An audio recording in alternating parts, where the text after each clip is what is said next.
ইরানের বিরুদ্ধে যুক্তরাষ্ট্রের অর্থনৈতিক যুদ্ধে যোগ না দিতে প্রতিবেশী দেশগুলোকে সতর্ক করেছে তেহরান। যুক্তরাষ্ট্রের নিষেধাজ্ঞায় যোগ দেয়া যে কোনো রাষ্ট্রকে শত্রু হিসেবে গণ্য করা হবে বলে ঘোষণা দিয়েছেন ইরানের নিরাপত্তা প্রধান মোহসেন রেজাই। এ সময় তেহরান প্রতিশোধ হিসেবে শত্রুদের স্বার্থে আঘাত হানবে বলে সতর্ক করেন তিনি।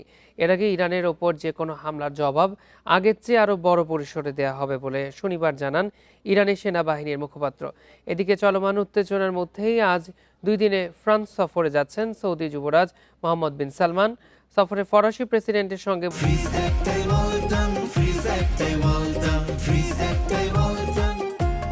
বৈঠকে হরমুজ প্রণালীর বিকল্প পথ তৈরির পরিকল্পনা নিয়ে আলোচনা হওয়ার কথা রয়েছে।